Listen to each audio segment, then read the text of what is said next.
আমাদের আলেমদের মধ্যে ঐক্যবদ্ধের যে প্রক্রিয়া চলমান রয়েছে, এই চলমান প্রক্রিয়াকে আজকের ত্বরান্বিত করছেন মুফতি ফয়জুল করিম সাহেব। আল্লাহ পাক তার হায়াতে বারাকা দান করুক। তার নেতৃত্বে বাংলাদেশের সমগ্র মুসলমান এবং ইসলামপন্থী নাগরিকদের ঐক্য আরো সুসংহত হবে, সেই প্রত্যাশা আমি ব্যক্ত করছি। আমি জেনারেল ওয়াকারুজ্জামান সাহেবকে, সেনাবাহিনীকে, নৌবাহিনীকে, বিমান বাহিনীকে ধন্যবাদ জানাই, কারণ তারা নির্লসভাবে আওয়ামী লীগের শত ষড়যন্ত্রের পরেও বাংলাদেশের বর্তমান তত্ত্বাবধায়ক সরকারকে সহযোগিতা করছে। তারা যে সহযোগিতা করছে, এই সহযোগিতাটা আমরা আগামী দিনে সবাই মিলে সম্মিলিতভাবে এই সরকারকে করতে চাই। যতক্ষণ পর্যন্ত এই সরকার স্টেবল একটি রাষ্ট্র ব্যবস্থা কায়েম করতে না পারবে, ততদিন পর্যন্ত আমরা তাদের সাথে থেকে যুব সমাজ তাদের জন্য কাজ করব এবং আগামীর একটি সুন্দর সোনার বাংলাদেশ গঠন করব, সেই প্রত্যাশা ব্যক্ত করছি। বাংলাদেশে যেই বিশিষ্ট ব্যক্তির নেতৃত্বে গত কয়েকদিন আগে বাংলাদেশকে দ্বিতীয়বারের মতো স্বাধীন পেয়েছি, সেই নেতৃত্ব স্থানীয় ব্যক্তির মধ্যে একজন হচ্ছে মুফতি ফয়জুল করিম। আজকে তিনি এখানে উপস্থিত, তার বক্তব্য আমরা শুনবো।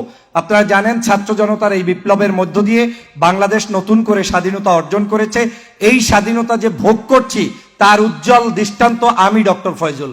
কারণ দীর্ঘ 6 বছর পর্যন্ত ফেসিবাদের কবলের কারণে, অরাজনৈতিক একটি পরিবেশের কারণে, বাংলাদেশের গুম খুন হত্যার কারণে বিদেশে জীবনযাপন করতে হয়েছে। এই প্রথম কোনো গোলটেবিল বৈঠকে স্বাধীন বাংলাদেশে উপস্থিত হতে পেরেছি, আল্লাহর দরবারে শুকরিয়া আদায় করছি, আলহামদুলিল্লাহ।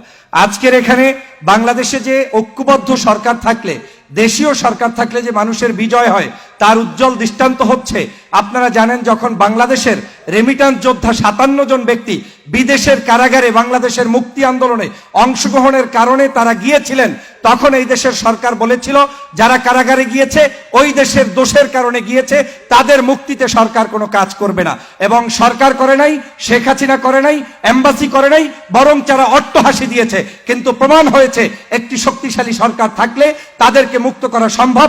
আমি ডক্টর মোহাম্মদ ইউনূস সাহেবকে ধন্যবাদ জানাই যে তিনি একটা টেলিফোনের মাধ্যমে 57 জন ব্যক্তিকে মুক্ত করে দিয়েছেন। এজন্য আমাদের এই বাংলাদেশের সকল যুব সমাজের পক্ষ থেকে তাকে এবং তার সরকারকে ধন্যবাদ জানাই। আজকে আপনারা জানেন, এখানে সিংহভাগ নেতৃবৃন্দ আলেম সমাজ থেকে উপস্থিত হয়েছেন।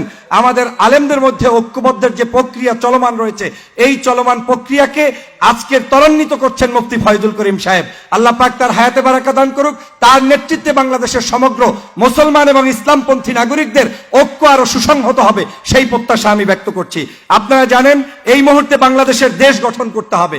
যদি দেশ গঠন করতে হয়, তাহলে সকলে মিলে যে কথাটি বলেছেন, সেটা হচ্ছে আওয়ামী ফেসিজমের সকল তন্ত্রমন্ত্র ভেঙে চুরে চুরমার করতে হবে।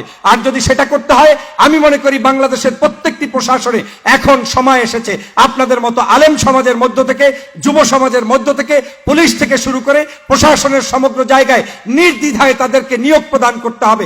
তাহলেই আপনার এই বাংলাদেশ, 56,000 বর্গমাইলের এই বাংলাদেশ অবশ্যই সুসংহত থাকবে, নিরাপদে থাকবে, নিরাপদে মানুষ তাদের জীবনযাপন করতে পারবে। অতএব সেই কাজটি আপনারা দ্রুত সম্ভব করবেন। আমি জেনারেল ওয়াকারুজ্জামান সাহেবকে, সেনাবাহিনীকে, নৌবাহিনীকে, বিমান বাহিনীকে ধন্যবাদ জানাই, কারণ তারা নির্লসভাবে আওয়ামী লীগের শত ষড়যন্ত্রের পরেও বাংলাদেশের বর্তমান তত্ত্বাবধায়ক সরকারকে সহযোগিতা করছে। তারা যে সহযোগিতা করছে, এই সহযোগিতাটা আমরা আগামী দিনে সবাই মিলে সম্মিলিতভাবে এই সরকারকে করতে চাই। যতক্ষণ পর্যন্ত এই সরকার স্টেবল একটি রাষ্ট্র ব্যবস্থা কায়েম করতে না পারবে, ততদিন পর্যন্ত আমরা তাদের সাথে থেকে যুব সমাজ তাদের জন্য কাজ করব এবং আগামীর একটি সুন্দর সোনার বাংলাদেশ গঠন করব, সেই প্রত্যাশা ব্যক্ত করছি।